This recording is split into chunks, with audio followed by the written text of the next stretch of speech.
নবীজি একদিন সাহাবায়ে কেরামদেরকে নিয়ে এক জায়গায় বসা, হঠাৎ করে একজন বৃদ্ধা মহিলা লাঠিতে বর দিয়া নবীর দরবারে আসতেছেন। সাহাবায়ে কেরাম সেই মহিলাকে চিনেন না, কিন্তু নবীজি দূর থেকেই তারে চিনে ফেলেছেন গো। দু জাহানের বাদশাহ সাহাবীদেরকে থইয়া দৌড় দিয়া মহিলার কাছে চলে গেছেন। সাহাবায়ে কেরাম পিছনে পিছনে দৌড়ায় নবীজি কাছাকাছি চলে আসলেন।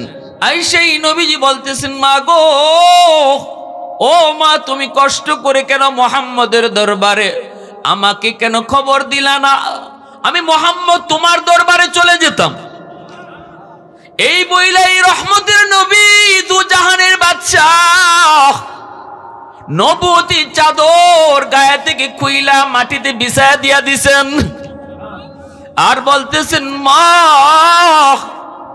তুমি এই নবুয়তি চাদরে বসো। মহিলা জুতা খুলতে চায়, নবী কই না গো মা, তোমার জুতার ধুলাবালিতে এই চাদর ধন্য হবে। সুবহানাল্লাহ, জোরে কও। যেই নবীর চাদরের এত দাম, যেই নবীর চাদরের এত দাম, আমার নবীর দেহ মুবারকের সাথে যে জিনিস লাগে এই জিনিসটাই জগতের সবচেয়ে দামি হয়ে যায়। মোল্লা আলী কারি রহমতুল্লাহি আলাইহি তিনি তার মিশকাত শরীফের সূরা মিরকাতের টিকায় লিখেছেন, নবীজি যে রওজা আতহারে শুয়ে আছেন মদিনাতুল মুনাওয়ারায়, রওজা আতহারে নবী শুয়ে আছেন, ওই রওজা শরীফে নবীর দেহের সাথে যেই মাটি লেগে আছে ওই মাটিটার কি পরিমাণ দাম। আল্লামা মোল্লা আলী কারি রহমতুল্লাহি আলাইহি বলে, নবীর দেহ মুবারকের সাথে যেই মাটি লাগছে, নবীর দেহ মুবারকের সাথে লাগার কারণে এই মাটির দাম মসজিদে নববীর চেয়েও বেশি, খানায় কাবার চেয়েও বেশি, বাইতুল মামুরের চেয়েও বেশি, সিদরাতুল মুনতাহার চেয়েও বেশি, এমনকি তিনি বলেন আল্লাহর আরশের চেয়েও এই মাটির দাম বেশি। একটু আওয়াজ দিয়া সুবহানাল্লাহ, আরো জোরে সুবহানাল্লাহ। কৌনাইনি মুখতারে খুদা তুমকো বানায়া, कौनैन मुख्तार खुदा तुमको बनाया, उम्मत का निगाहबान खुदा तुमको बनाया, उम्मत का निगाहबान खुदा तुमको बनाया। मौला मेरा आका मेरा रहमत की नबी है, ताजदार मदीना है तुम्हारे अरबी है, ताजदार मदीना है तुम्हारे अरबी है। अशजार ने देते हैं नबूवत के शहादत, तशकीक कमर में है तो अंगुल की इशारा, तशकीक कमर में है तो अंगुल की इशारा। এজন্যই নবীজির দেহ মুবারকের এত দাম। ওই দেহ মুবারকের সাথে লেগে থাকা সেই নবুয়তি চাদর নবীজি মাটিতে বিছায় দিলেন। বিছায় দিয়ে বলেন, মা গো, তুমি এই নবুয়তি চাদরে বসে পড়ো, আর সামনে যাওয়া লাগবে না। সাহাবায়ে কেরাম সবগুলি দৃশ্য দেখেন। নবীকে জিজ্ঞেস করেন, নবী গো, জীবনে কোনো দিন কোনো রাজা বাদশার জন্য আপনাকে দৌড়ায় যাইতে দেখি নাই। কত বাদশা কত রাজা এসেছে, আপনি আপনার জায়গায় বসা, সবাই আপনার পায়ের কাছে আইসা বসছে, কিন্তু এই মহিলা কে গো নবী? কে সে, কি তার পরিচয়? তার জন্য আপনি মজলিস ছেড়ে দৌড়ায় তার পাশে আইসা নবুয়তি চাদর মাটিতে বিছায়া দিয়েছেন বসে যাওয়ার জন্য। আল্লাহর নবীর চোখ থেকে দু জাহানের বাদশার চোখ থেকে পানি পড়ে, আর নবী কান্দে আর কয়, সাহাবীরা, তোমরা তো ভালো করে জানো তোমাদের নবী এতিম, জন্মের আগেই বাবা হারাইছি, বাবার আদর কেমন আমি নবী তা জানি না রে। আব্বু ডাকের ভিতরে কত মজা আমি নবী কোনোদিন সেটা বুঝি নাই। আমার সামনে যখন বাচ্চারা আব্বু কয়া ডাক দেয় আমার কলিজা চিবা দিয়া উঠে। আমি মুহাম্মদ জীবনে আব্বু ডাক দিতে পারি নাই। বুঝ হওয়ার সাথে সাথে মা হারাইলাম। এরপরে তোমরা জানো আমাকে একজন দুধ মা দুধ খাওয়া বড় করছেন, আমার দুধ মার নাম তোমরা জানো নি? সাহাবীরা কই নবী গো আপনার দুধ মার নাম হালিমা সাদিয়া। নবীজি কয় শুধু এতদিন নাম শুনেছো, কোনদিন দেখো নাই, আজকে ভালো করে দেখে নাও। নবীর নবতী চাদরে যিনি জুতা সহ বসছেন ইনি নবীর দুধ মা, যার নাম হালিমা সাদিয়া।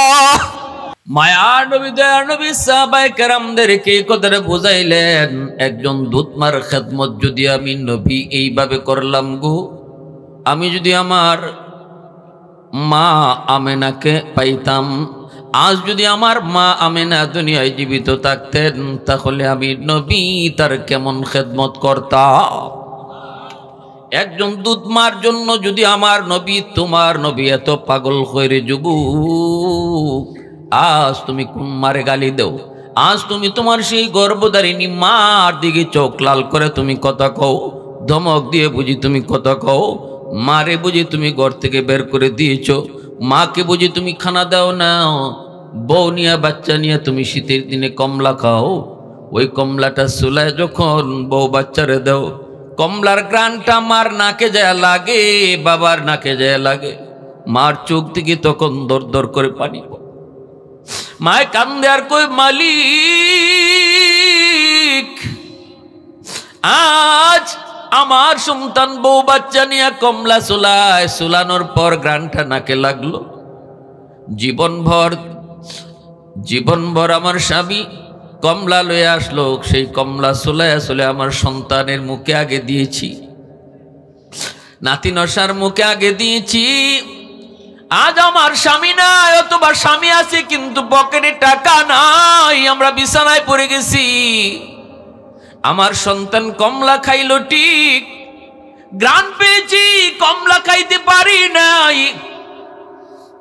এ যুবক মনে রাখো, যদি এক ফোঁটা চোখের পানি মাটিতে পড়ে, মা বাবার চোখের এক ফোঁটা পানি জমিন বরদাস্ত করার সাহস রাখে না, এই জমিন এই চোখের পানির ফোঁটা সইতে পারে না, প্রতিটা চোখের পানির ফোঁটা যায় আল্লাহর আদালতের ফাইলে গিয়া জমা হয়, মালিকের আদালতের ফাইলে গিয়া জমা করে। যুবক যেই সন্তানের বিরুদ্ধে বাপ মার চোখের পানি আল্লাহর আদালতে মামলা হয়ে রেডি হয়ে আছে, তোমার জীবনের সমস্ত নামাজ, তোমার জীবনের সমস্ত রোজা, তোমার জীবনের সমস্ত দান সদকা, তোমার জীবনের সমস্ত জিকির আজকার সব কিছু আল্লাহ এক জায়গায় ফালায় রাখবে, ডাস্টবিনে আল্লাহ ফালায় রাখবে।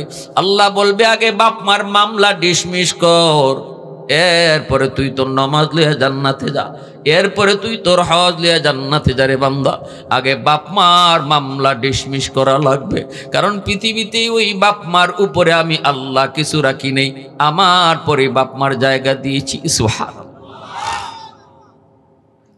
প্যারা বন্ধুরা, এজন্য বলতেছিলাম,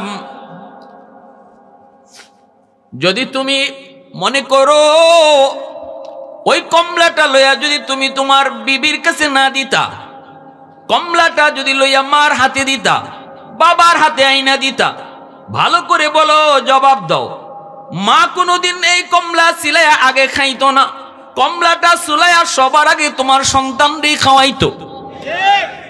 আওয়াজ দিয়ে বলেন ঠিক কি না? দাদি কোনোদিন নাতি নশা ফালায় খায় না, দাদা কোনোদিন নাতিরে ফালায় খায় না, দাদা নাতির সম্পর্ক কিন্তু ওই কমলাটা মার হাতে দেওয়ার কারণে মার দিল খুশি হয়ে যাইতো, বাবার দিল খুশি হয়ে যাইতো। নবীজি বলেন, রাদার রাব্বি ফি রাদাল ওয়ালিদাইন ওয়া সাখাতুর রাব্বি ফি সাখাতিল ওয়ালিদাইন। আল্লাহ নবী বলেন, তোমার কোনো আচরণে, তোমার কোনো ব্যবহারে যদি তোমার মা তোমার উপর খুশি হয়, তোমার বাবা তোমার উপর খুশি হয়, রসুল বলেন বাপ মা খুশি হওয়ার লগে লগে আল্লাহ খুশি হয়ে যায়। আর যদি তোমার কোনো আচরণে মায় কষ্ট পায়, বাবায় কষ্ট পায়, রে যুবক মনে রাখো, বাপ মার দিলে কষ্ট লাগার সাথে সাথে আল্লাহ নারাজ হয়ে যায়। আল্লাহ পাকের কুদরতি কলিজায় লেগে যায়। এজন্যই রসুল কয় আল্লাহরে যারা খুশি করতে চাও সবার আগে বাপ মারে খুশি করো। আল্লাহরে খুশি করতে চাও বাপ মারে খুশি করো। বাপ মার কলিজায় ব্যথা দিয়া কোনোদিন আল্লাহরে খুশি করা যায়? আল্লাহরে খুশি করা যায় না। আর বাপ মারে খুশি করতে লক্ষ টাকা খরচ করাও লাগে না, বাপ মারে খুশি করতে লক্ষ টাকাও খরচ করা লাগে না। শ্বশুর বাড়ির মানুষে খুশি করতে বড় বড় বল মাছ নিতে হয়, মিষ্টির ফুটলা নিয়ে যাইতে হয়, কিন্তু মারে বাবারে খুশি করতে না না মুখ বইরে শুধু আম্মা কয়া ডাকটা দিয়ে দেখো। বাজারে যাইতেছো একটু মুখটা বইরা কো আম্মা বাজারে যাই কিছু লাগবো নি। মায় ভালো করে জানে আমার সন্তানের পকেটে টাকা নাই, কিন্তু তুমি যে মন থেকে কইছো আম্মা কিছু লাগবে নি বাজারে যাই, মার দিলটা খুশি হয়ে গেছে। আল্লাহ কই বন্ধু জানে দাও মার দিল খুশি করে নাই, আমি আল্লাহরে খুশি কইরা নিছে, আমি আল্লাহরে খুশি কইরা নিছে, আমায় আল্লাহরে খুশি কইরা নিছে। বাবা তোমার ওষুধ লাগবে নি কথাটা কই আব্বা কইয়া মুখটা ভরে ডাক দাও। সন্তান যত বড় হয় না কেন বাপ মা সন্তানের মুখ থেকে আম্মা আব্বা ডাকটা শোনার জন্য পাগল থাকে। সন্তান কোনো দিন বাপ মার কাছে বড় হয় না, সন্তান সর্বদা বাপ মার নাই, তোর কোনো বুদ্ধি নাই, তোর কোনো ফন্দি নাই, সফলতা আমি আল্লাহর হাতে। বাপ মারে খুশি করে চল, সফলতার চাবি তো আমি আল্লাহ ঘুরায় দিমু, সফলতার চাবি তো আমি আল্লাহ ঘুরায় দিমু। জিন্দেগির হায়াতের ভিতরে আল্লাহ বরকত বাড়ায় দিব, ব্যবসা বাণিজ্যে আল্লাহ বরকত বাড়ায় দিব, সন্তানগুলাকে মানুষের মতো মানুষ বানাইব। ওই সন্তান যেই সন্তান বাপ মার দোয়া নিয়ে চলে ওই সন্তানকে আল্লাহ পাক হাকিমুল উম্মত মুজাদ্দিদ মিল্লাত আশরাফ আলী থানভী রাহমাতুল্লাহি আলাইহি বলেন ওই সন্তানকে আল্লাহ পাক দুনিয়াতে গরিব হলেও মক্কা মদিনা জিয়ারত করায়। আওয়াজ দিয়া কও না সুবহানাল্লাহ। হায়াতের ভিতরে আল্লাহ বরকত বাড়ায় দেয়, রুজি রোজগারে আল্লাহ বরকত বাড়ায় দেয়। এমনি ভাবে আমার ভাইরা বন্ধুরা বিপদ আপদ থেকে আল্লাহ বাঁচায়। যেই সন্তানের পিছনে বাপ মার দোয়া আছে, এই দোয়ার কারণে আল্লাহ পাক অ্যাক্সিডেন্ট হইয়া তার হাত ভেঙে যাওয়ার কথা, অ্যাক্সিডেন্ট হইয়া তার পা ভেঙে যাওয়ার কথা, কিন্তু বাপ মার দোয়া থাকলে, বাপ মার দোয়া থাকলে পরে এই বিপদ আল্লাহ পাক কাটিয়ে দেয়। আল্লাহর নবী রহমতের নবী বলতেছেন উম্মতের দল ওই মরা জমিন বৃষ্টির পানি পাইলে যেমন করে জমিন জীবিত হয়, তোমাদের দিল যাদের শক্ত হয়ে গেছে গুনাহ দেখতে দেখতে, গুনাহ শুনতে শুনতে, আমার উম্মতের উলামায়ে কেরামের কথাগুলা বেশি বেশি শুনবা, উলামায়ে কেরামের সাথে বেশি বেশি চলবা, তাহলে আমি আল্লাহ পাক তোমাদের ওই মুর্দা দিলটারেও জিন্দা বানায় দিব। ওই ছেলেটাও বড় লোকের সাথে চলতে চলতে তার দিল শক্ত হয়ে গেল, গ্রামের সেই রিক্সাওয়ালা বাবার কথা ভুলে গেল, গরিব বাবার কথা, গরিব মার কথা ভুলে গেল। আমাদের সমাজে এমন কত যুবক শহরে বউ নিয়ে থাকে, বাসা করে থাকে, আরামে থাকে, কিন্তু গ্রামে সেই অভাবী দুঃখিনী মা এখনো দুঃখ করে, এখনো কষ্ট করে। কুলাঙ্গার বহু সন্তান শহরে থেকে বাপ মার খবর নেয় না, খুঁজলে এমন দুই একটা মিলবে কি মিলবে না? আমার ভাইরা বন্ধুরা ওই ছেলে বড় লোকের মেয়েকে বিয়ে করলো, গুলশানে তার শ্বশুরে তারে বাসা দিল, বাস্তব ঘটনা শোনাইতেছি। গুলশানে তারে বাসা দিল, বউ নিয়ে তাকে। এইদিকে মাস যায় বছর যায়, ঈদের দিনও দেশে এসে ঈদ করার চিন্তা করে না গো। ঈদের রাত, চাঁদের রাতেও মা দুঃখিনী রাস্তায় পাশে বসে বসে শুধু কান্দে আর কই বাদান রে কেমনে তুই মারে ভুইলা গেলি, কেমনে তুই মারে ভুইলা গেলি। যেই বাবাটা সকালে তোর রিক্সা নিয়ে রিক্সা দিয়ে স্কুলে দিয়াইতো, দিয়ে আসার সময় কত আনন্দ করতি, বিকালে আবার নিয়ে আইতো, আবার দুপুরে আবার দেয়া বাবা তোরে দেখে আসতো, কত স্বপ্ন। আজকে সেই বাবা আজও রিক্সা চালায়, কেমনে তুই মারে ভুললি, কেমনে বাবারে ভুললি। মানুষেরা কয় তোমার ছেলে ঢাকা শহরে মস্ত বড় অফিসার, অফিসের বস, নিজের বাড়ি নিজের গাড়ি। মানুষের মুখ থেকে মায় শুনে, বাবায় শুনে, কিন্তু ছেলে তো গ্রামে আয় না, মা একদিন স্বামীরে বলতেছে, স্বামী গো একটু যাও, অভিমান রাইখো না। সন্তানের সাথে বাপ মায়ের রাগ কইরা থাকতে পারে না। সন্তান মা ভুলতে পারে, আমি মা সন্তান বলতে পারে না। স্বামী গো একটু যাও, নিজের চোখে যায় একটু চেহারাটা দেখে আও, আমার একটু বাঁচতে দেও, আমি বিছানায় পড়ে যাবো গো স্বামী। একটা বার শুধু আমার সন্তানরে তুমি দেখে আসো, কেমন তার চেহারা, কি অবস্থায় আছে একটু দেখে আসো। এই বইলা স্বামীরে পাঠাইয়া দিল। স্বামীও চলতেছে গরিব বাবা।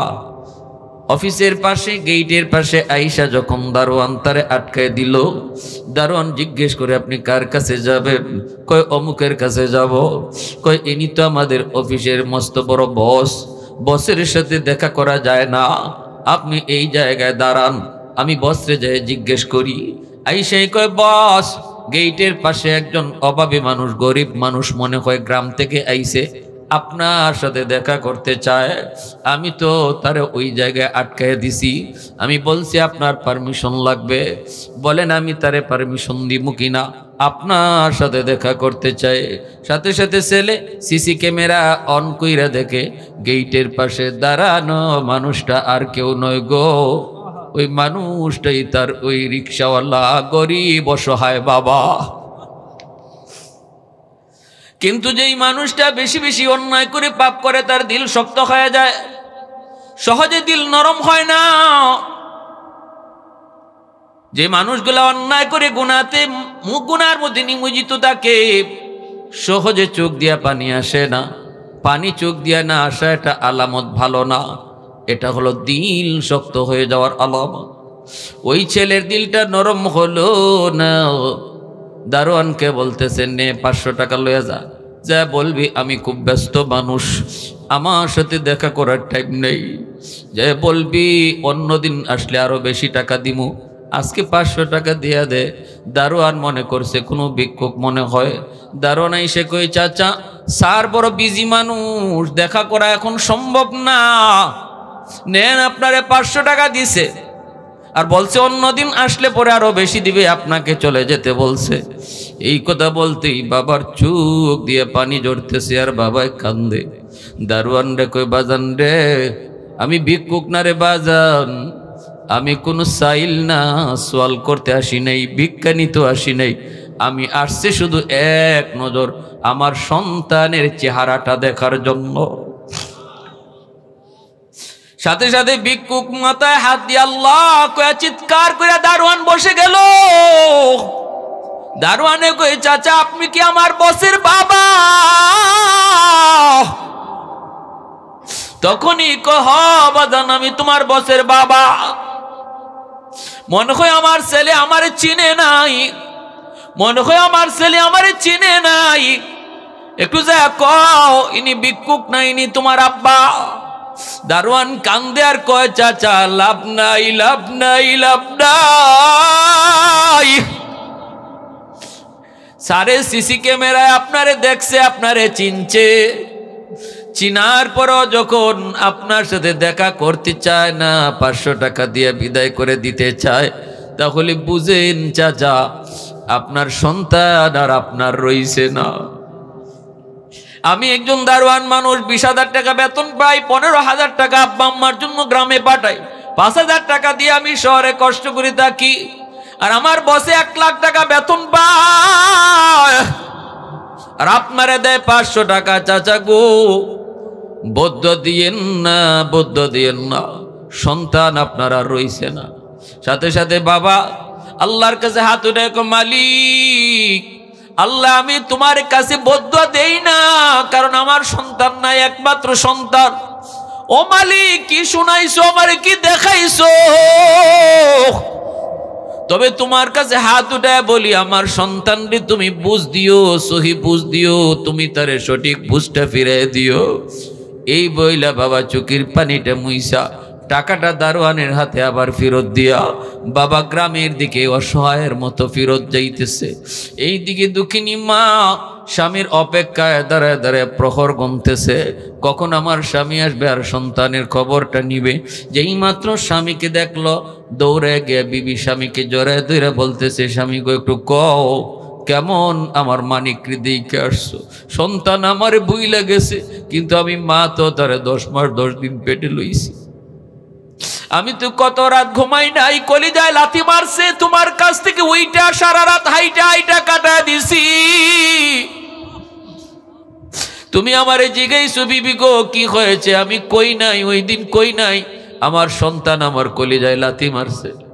একদিনও তোমার কাছে আমার সন্তানের ব্যাপারে নালিশ করি নাই গো স্বামী। ওই সন্তানরে কেমন করে আমি মা ভুলবো? কও না কেমন দেখে আসছো? বাবা কথা কইতে পারে না, ঠোঁট মুখ কাঁপতেছে, কথা বলতে পারে না, ঠোঁট মুখ কাঁপে। এইবার কয় একটু কও। তখনই বাবা ঠোঁট কাঁপুনি দিয়ে কয়, বিবি গো তোমার ছেলে এখন শহরের মস্ত বড় অফিসার, গুলশানে তার বাসা। আমি গেছি ঠিক, কিন্তু দেখা করার টাইম তার নাই গো, সে বড় বিজি, আমার সাথে দেখা করার সুযোগ নাই, টাইম নাই। কয় তোমারে দেখছে নি? কয় হয় গো বিবি, ক্যামেরায় নাকি আমারে দেখছে, আমারে চিনছে। মা আল্লাহ কয়ে চিৎকার দিয়া মাটিতে পইরা গেছে। দুঃখিনী মা বাড়িতে আইসে বিছানায় পইরা হাঁপাইতেছে আর কয়, মালিক মরণের আগেও কি তুমি একবার আমার সন্তানরে দেখাইবা না গো? আমি শুধু এক নজর তার চেহারাটা একটু দেখতে চাই। আল্লাহ তোমার কাছে আমিও বদ্ধ দিই না, সঠিক বুঝটা তুমি তারে দিও। মায়া বদ্ধ দেয় নাই, বাবায় বদ্ধ দেয় নাই, কারণ সন্তানের ব্যাপারে যদি বাপ মায় বদ্ধ দেয়, এই বদ্ধটা আল্লাহর কাছে সরাসরি কবুল হয়ে যায়। 3 ব্যক্তির দোয়া বদ্ধ আল্লাহর কাছে সরাসরি কবুল হয়। সালাসাতুন দাওয়াতুম মুস্তাজাবাতুন লা শাক্কা ফিহ, দাওয়াতুল মাজলুম ওয়া দাওয়াতুল মুসাফির ওয়া দাওয়াতুল ওয়ালিদি আলা ওয়ালাদিহি। মজলুমের দোয়া বদদোয়া, মুসাফিরের দোয়া বদদোয়া, বাপ মার দোয়া এবং বাপ মার বদদোয়া, এই দুটোটাই আল্লাহর দরবারে সরাসরি কবুল। বদদোয়া দিল না, দোয়া করলো আল্লাহর কাছে, ওই যে বদদোয়া দেয় নাই, আমি আপনাদেরকে বলবো শুধু কোনো সন্তান হয়তো কষ্ট দিয়া ফেলবে, সাবধান বাবা, বদদোয়া দিও না। কারণ এই বদদোয়ার মাঝে আল্লাহর আরশের মাঝে কোনো মাঝখানে বাধা থাকে না। সন্তান যদি বিপদে পড়ে সবার আগে বাবাই তুমি কানবা, মাই তুমি কানবা, এজন্য বদদোয়া দিও না। ভুল করলে আল্লাহর কাছে কো, আল্লাহ তুমি আমার সন্তানরে সঠিক বুঝ দিও, এখনো বুঝে না, আল্লাহ তুমি বুঝ দান কইরো। আল্লাহর কাছে বাপ মার এই দোয়াটা কবুল হয়ে গেছে। রমজান মাস জুম্মার দিন যুবক মসজিদে গেছে জুম্মার নামাজ পড়তো, গুলশান আজাদ মসজিদ। ওই সময় আজাদ মসজিদে জুম্মার নামাজ পড়ান যাত্রাবাড়ির হজরত মাহমুদুল হাসান দামাত বারকাতুহুম, আল্লাহর ওলি, এখনো তিনি দুনিয়াতে আছেন, যাত্রাবাড়ির বড় হুজুর। ওই সময় তিনি জুম্মার নামাজ পড়াইতেছেন। ওই যুবক মসজিদের ভিতরে ঢুকছে জুম্মার দিন, রমজান মাস। দুইকেই দেখে মিম্বরে বসে আল্লাহর ওলি আজকে বয়ান করতেছেন মা বাবার হক লইয়া। প্রতিটা কথাই যুবকের কলিজার মধ্যে তীরের মতো যায় লাগতেছে। যুবক কয়, হুজুর তো সবগুলি কথা আমারে লক্ষ্য করে কয়, এজন্য আমার রসুল আলেম উলামার সাথে চইল। দিল যদি শক্ত খায় যায়, আল্লাহ দিল নরম বানায় দিব। সুবহানাল্লাহ জোরে কও। এত শক্ত দিলের যুবক, আল্লাহর ওলির কথায় তার দিল নরম হয়ে গেল, একদম পানির মতো গইলা গেছে। সেজদা গিয়া খালি কান্দে, রুকুতে গিয়া খালি কান্দে, রুকুতে গিয়া খালি কান্দে, সেজদা গিয়া খালি কান্দে। আর কয়, মালিক আমার একটু সুযোগ তুমি দিবাইনি গো, ও আল্লাহ আমার একটু সুযোগ দিবাইনি। আমি এখান থেকে সোজা এখন গ্রামে যাব, যাই আমার আম্মার কাছে মাপ চাইমু, আব্বার কাছে মাপ চাইমু, এতটা সুযোগ তুমি আমারে দিবাইনি। কারণ যেই সন্তান বাপ মারে খুশি না কইরা কবরে যাইব, যেই সন্তান বাপ মার কোলে যায় বেতা দিয়া কবরে যাইব, তার জীবনে এমন কোন নেক আমল নাই যেই নেক আমল দিয়া সে আল্লাহর কাছে পার পাইতে পারে। তার জীবনে এমন কোন নেক আমল নাই যেই নেক আমল দিয়া সে জান্নাতে যাইতে পারে। যদি তার বাবার দিলে কষ্ট থাকে, মার দিলে কষ্ট থাকে, জুম্মার নামাজটা পইরা যুবক মার্কেটে গেল, বাবার জন্য লুঙ্গি কিনলো, মার জন্য শাড়ি কিনলো, বিভিন্ন রকমের ইফতারি কিনে আর কান্দে, ইফতারি কিনে আর কান্দে। মানুষেরা কয় যুবক এইভাবে কান্দ কেন? যুবক কই ভাইরে আমারে আর কান্দেও না, তোরা কথা কয়া সময় নষ্ট করিস না, তাড়াতাড়ি আমারে যা দিবার দে। লইয়া যুবক গ্রামের দিকে রওনা দেয়। কুমিল্লা যাইতে তখন 2টা ফেরি পার হওয়া লাগতো। এই 2টা ফেরি পার হইতে হইতে অনেক রাত হয়ে গেছে। শহরে যায় ঢুকছে, তখন তারাবির নামাজ শেষ। শহর একদম পিনপোন নীরবতা, কোনো রিক্সা নাই, কোনো গাড়ি নাই। গ্রামে যাইতে গেলে তার রিক্সা নিয়ে যাইতে হয়। রিক্সা খুঁজতেছে, রিক্সা পায় না। মানুষেরা কয় বাবা এত রাতে রিক্সা পাবা না, বাবা এত রাতে রিক্সা পাবা না, শহরে রাতটা কাটাও, সকালে যাও। যুবক বুঝে না, কয় না আমাকে যে কোনো মূল্যে রাতেই যাওয়া লাগবে, কও তোমরা কেমনে যাইমো? মানুষেরা কয় বাবারে কি হইছে তোর, ক কে মারা গেছে ক? যুবক কয় আমার সর্বনাশ হয়ে গেছে, তোমরা আমারে পাঠাও। কেমনে পাঠাইবা? তোমরা পাঠাও। একজন মুরব্বী কয় বাবা ওই এই সময়ে কেউ তোমার রিক্সা নিয়ে যাবে না, সবাই গ্যারেজের মধ্যে রিক্সা ঢুকায় ফেলছে, কারণ কিছুক্ষণ পরে আবার সেরি টাইম। যদি তোমার এই মুহূর্তে কেউ রিক্সা নিয়ে যাইতে হয়, তাহলে আমার মন বলে একজন রিক্সাওয়ালা আছে গরিব অসহায়, গরিব অসহায়। একজন রিক্সাওয়ালা আছে বৃদ্ধ, জীবনভর রিক্সা চালায় চালায় বাঁকা হয়ে গেছে। আমি জানি এই লোকটা রাতের বেলাও রিক্সা বায়, রিক্সা টানে, কারণ গ্রামে তার বিবি বিছানায়, ওষুধ নিয়ে যাইতে হয়। কোনো গ্যারেজে রিক্সা রাখে না, রিক্সা ভাড়া দিতে পারবে না, এজন্য সে একটা দোকানের বারান্দায় বসে বসে শীতের দিনে রাত কাটায় দেয়। আর রিক্সাটা তার পাশেই দাঁড় করে রাখে, মনে হয় উনি যেতে পারবে, উনি ছাড়া আর কেউ পারবে না। যাও তুমি তারে খুঁজে বের করো। যুবক কয় কোন দিকে গেলে তারে পাইমু, একটু কও না গো। কয় সামনের দিকে আগাও। যাইতে যাইতে দেখবে একটা বড় দোকান, ওই দোকানের সামনে বারান্দায় লোকটা বসে বসে রাত কাটায় আর প্যাসেঞ্জার খুঁজে। যুবক হাঁটা শুরু করে দিল। ওই দোকানের পাশে যায়, এসে দেখতে পেল একটা রিক্সা দাঁড়ানো দেখা যায়। আর একজন মুরব্বী মানুষ, শীতের দিনে শীতের বাতাস তারে আক্রমণ করে, এই বাতাসের কষ্ট থেকে বাঁচার জন্য বসে আছে, মাফলার দিয়া নাক মুখটা পেঁচায় রাখছে, আর শীতের বাতাসে কনকনে শীতে কাঁপতেছে। যুবক চেহারা চিনে না, মাফলার দিয়ে পেছানো। কাছে যায় বলতেছে চাচা অমুক গ্রামে যাইবেননি। যুবক জানে না যারে চাচা কয়া ডাক দিছে এই লোকই হলো তার সেই গরিব অসহায় রিক্সাওয়ালা বাবা। যেই মাত্র কইছি চাচা গো যাইবেননি, অমুক গ্রামে যাইবেননি, সাথে সাথে বাবা সন্তানের কণ্ঠ চিনে ফেলেছে। চেহারা বাবায় দেখে নাই, কিন্তু চেহারা তো দেখে নাই, তার মাথা তো নিচের দিকে, মাফলার দেয়া নাক মুখ মেশানো, কিন্তু সন্তানের কণ্ঠ বাবা চিনে ফেলেছে। পৃথিবীতে বাপ মা এমন এক বাপ মা, একমাত্র বাপ মা সন্তানের কণ্ঠ যে কোনো জায়গায় আওয়াজ হলে সন্তানের কণ্ঠ বাপ মায় চিনে ফেলে। শিশু বাচ্চাগুলি, দুধের বাচ্চা 6 মাসের দুধের বাচ্চা যদি 100টা বাচ্চা এক জায়গায় রাখো, সবার কান্নার আওয়াজ যদি এক হয়, একরকম, চিনবার কোনো কুদরত নাই। আমি আর আপনি কান্নার আওয়াজ শুনে বলতেও পারবো না কোনটা আমার বাচ্চা, কিন্তু মা আর বাবা সন্তানের ওয়া ওয়া আওয়াজ শুনে মা কইতে পারে এটা কোনটা তার নিজের সন্তান।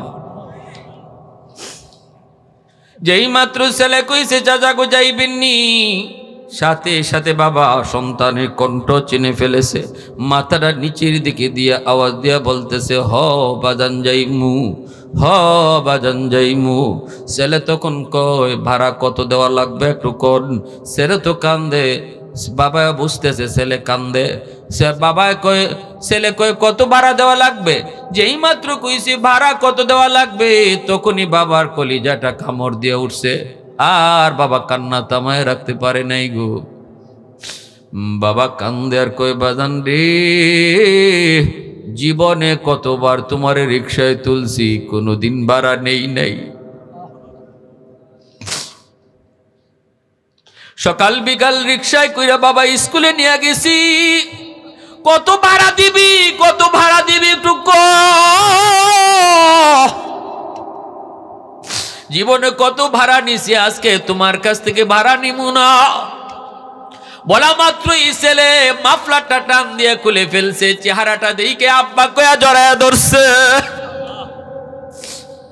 বাবাও কান্দে, ছেলেও কান্দে।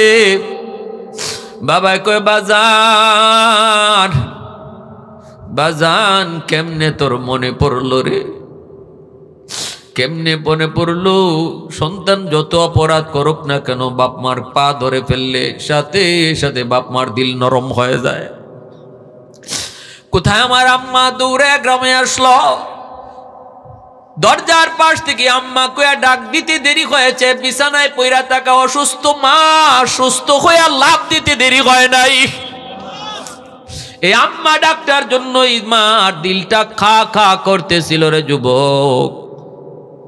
সাথে সাথে মা কুলে নিয়ে চুমুক দিয়ে সব দুঃখ ভুলে গেছে। এজন্যই মনে করবা কত কি না করেছে। এজন্য আল্লাহ কয় বান্দা, তুই যখনই তোর মার জন্য বাবার জন্য দোয়া করবি, আমি আল্লাহ তোরে দোয়া শিখায় দেই। নিজে নিজে দোয়া করিস না, দোয়া আমি তোরে শিখায় দেই। কি কইবি? রব্বির হামহুমা কামা রব্বায়ানি সগীরা। ও মালিক, আমার আব্বা আম্মার উপরে তুমি রহম করো, আব্বা আম্মার উপরে তুমি দয়া করো, যেইভাবে শিশু কালে আমারে দয়া করছে, আমারে মায়া করছে। আল্লাহ শিখায় দেয়। আল্লাহ কয় বান্দা, শিশুকালে তোর মা তোর বাবা তোর জন্য কি করেছে এটা তুই জানো না, জানি আমি আল্লাহ। সুবহানাল্লাহ। এজন্য আমার কাছে যখনই বাপ মার জন্য দোয়া করবা, এইভাবে তুমি দোয়া কইরো।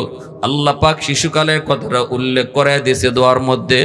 এ যুবক, একটা বাস্তব ঘটনা শুধু কই, বাপ মার অবাধ্য হওয়ার কারণে তার কি শাস্তিটা হইছে। এ ভাইয়েরা, করাচির হযরত হাকিম আক্তার সাহেব রাহিমাহুল্লাহ করাচির জামে মসজিদে নামাজ পড়েন। একজন যুবক বড় সুন্দর করে নামাজ পড়লো, ডান হাতটা কাপড় দিয়ে পেঁচানো। নামাজ শেষ হলে পরে আল্লাহর ওলি ওই যুবককে কাছে আনলেন, ডাক দিয়ে আর জিজ্ঞেস করলেন, যুবক ডান হাতটা কাপড় দিয়ে পেঁচায় রাখছো কেন? যুবক, হুজুর এই ডান হাতটা পচন শুরু হয়েছে, ফসতেছে ফসতেছে, খালি উফরির দিকে উঠে। এখন যদি কাপড় দিয়ে পেঁচে না রাখি, বাস্তব ঘটনা শোনাইতেছি। করাচির হযরত হাকিম আক্তার সাহেব আরেফ বিল্লাহ, বহুত বড় আল্লাহর ওলি ছিলেন। ওনার কিতাবের মধ্যেও আছে, বয়ানের ভিতরে হুজুরে বলছেন। হুজুর বলেন, আমি নিজে বাস্তব যুবককে ডাক দেয়া বলতেছি, যুবক হাত কেমনে ফসলো? এই কথা বলতেই যুবক কান্না শুরু করছে। কয়, হুজুর আমি আমার মার গর্ভে একমাত্র সন্তান ছিলাম। মা কষ্ট করে লেখাপড়া করাইছেন। আব্বা আমার জন্মের কিছুদিন পরেই আব্বা মারা গেছেন। আম্মা মানুষের বাড়িতে কাম কইরা, মামাদের কাছ থেকে ধার কর্জা কইরা আমাকে লেখাপড়া করাইছেন। মামারা এসেছেন আম্মাকে অন্যত্র নিয়ে বিয়ে দিবে, কিন্তু মা কইছে, আল্লাহ আমার একটা মানিক দিছে গো বাবা, আমি আমার মানিক রে সাইরা আর কোথাও বিয়ে বসব না। কিন্তু আমি নালায়েক, পড়ালেখা শেষ কইরা কলেজ পড়ি, ভার্সিটিতে পড়ি, সুন্দরী একটা মেয়ের পাল্লায় পড়ে গেছি। তারপরে আমি তারে বিয়ে করেছি। মা কিন্তু আমারে কইছে, বাবা বড় লোকের মেয়ে বিয়ে করিস না,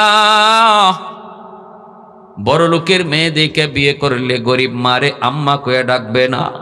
আমি তখনই বলেছিলাম, মা আমি তার অনেক দিন যাবত চিনি গো মা, তোমার সাথে বিয়াদবি করবে না। মার কথা আমি শুনি নাই, বিয়ে কইরা নিয়ে আইছি, মায়ের ঘরে তুলছেন। কিন্তু হুজুর মা যা কইছিল তাই কিছুদিন পরই আমি দেখতে পেলাম, আমি অফিস থেকে আসলে পরে আমার মার বিরুদ্ধে আমার কানে কানে নালিশ দেয়। প্রথম দিন ধমক দিছি, দ্বিতীয় দিনও ধমক দিছি, তৃতীয় দিন আমি তো তারে মহব্বত করে বিয়ে করেছি, দুর্বলতা রয়েছে।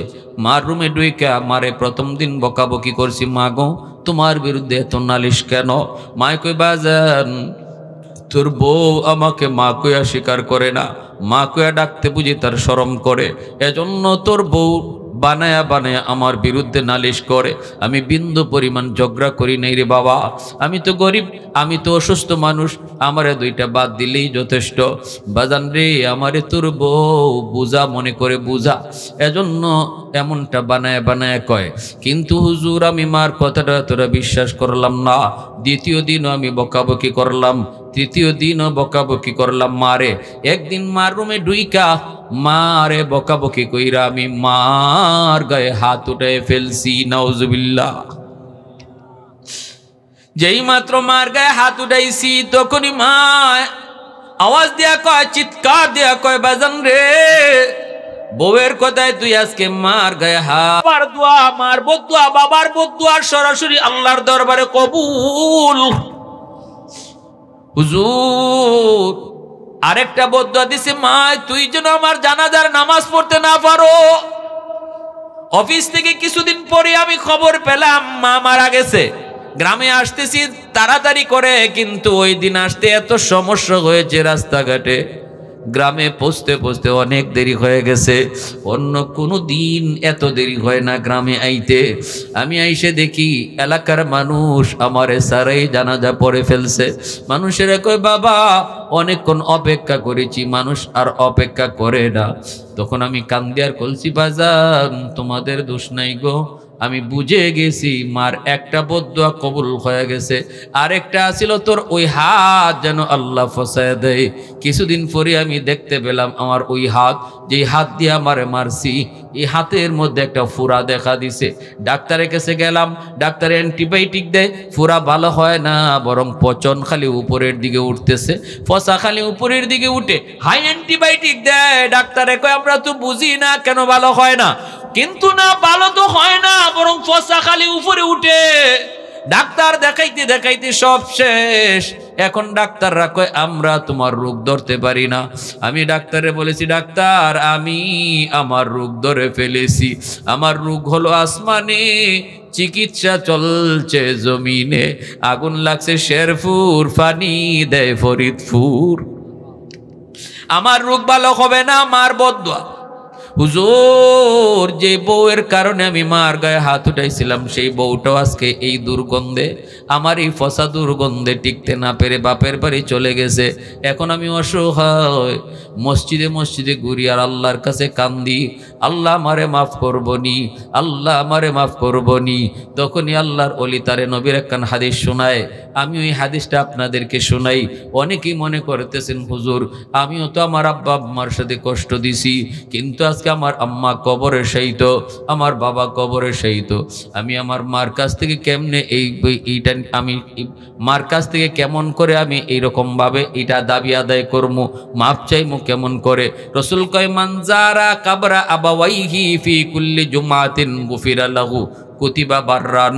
রাসূল বলে সন্তান যদি জুম্মার দিন জুম্মার নামাজ পড়ে আর জুম্মার দিন ফজর থেকে নিয়ে সূর্য ডোবা পর্যন্ত কোনো এক টাইমে যদি বাপ মার কবর জিয়ারত করে, তাহলে আল্লাহ পাক ওই সন্তান যদি ভুলেও কোনোদিন বাপ মারে কষ্ট দিয়া থাকে, এই কবর জিয়ারতের উসিলায় আল্লাহ তারে মাফ করে দিব।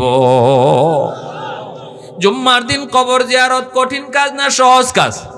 কারা কারা করতে রাজি আছেন একটু হাত উঠে আল্লাহর দেখান। আর যাদের বাপ মা দুনিয়া জীবিত যুবক, রাসূল কয় ঘুমানোর আগে বাপ মারে খুশি করে ঘুমায়, কারণ ঘুমটা ঘুম না, ঘুম হলো মরণের ভাই। যদি ওই রাত্রে তোমার মরণ হয়, যে এই রাত্রে তুমি বাপ মারে খুশি কইরা ঘুমাইছো। عن أبي هريرة رضي الله تعالى عنه قال من أصبح مطيعا لله في والديه আসবাহা লাহু বাবানি মাফতুহান মিনাল জান্নাহ। রাসূল কয় যে এই রাত্রে মা রে বাবা রে খুশি করে কোন সন্তান ঘুমাইবো, কেমনে খুশি করব? কয় গল্প গুজব করে খুশি করো, মশারিটা টানে দে খুশি করো, মার মাথায় একটু তেল মালিশ করে খুশি করো, বাবার পায়ের তলায় একটু তেল লাগায় তুমি খুশি করো, যে কোনো পন্থায় তুমি বাপ মারে খুশি কইরা ঘুমাও। রাসূল কয় সকাল হওয়া মাত্রই তোমার জন্য জান্নাতের দরজা আল্লাহ খুলে দেয়। ওই রাত্রে যদি ওই সন্তানের মরণ হয়, আর কোনো আমল যদি তার জীবনে নাও থাকে, যে এই রাত্রে বাপ মারে খুশি করছে, এই আমলের উসিলায় আল্লাহ তারে জান্নাত দিয়ে লাইব। ওমান আসবাহ আসিয়ান লিল্লাহি ফি ওয়ালিদাইহি আসবাহা লাহু বাবানি মাফতুহান মিনান নার। আর আল্লাহ নবী কয় যে এই রাত্রে সন্তান বাপমার কলিজায় ব্যথা দিল, অথচ খুশি করলো না, মাপও চাইল না, ঘুমায় গেল। রাসূল কয় এ ঘুমাইছে না, আল্লাহ নবীকে ঘুমাইছে না, এর জন্য সকাল হতেই জাহান্নামের দরজা খোলা। ওই রাত্রে যদি তার মরণ হয়, আল্লাহ না করুন, সে যত বড় হাজি হোক, যত বড় গাজী হোক, যত বড় নামাজি হোক, যত বড় দানবীর হোক, যেই রাত্রে বাপমার কলিজায় ব্যথা দিছে, এই রাত্রেই যদি তার মরণ হয়, আল্লাহ পাক তার সব আমল আটক রেখে তারে জাহান্নামে পাঠাই দিন।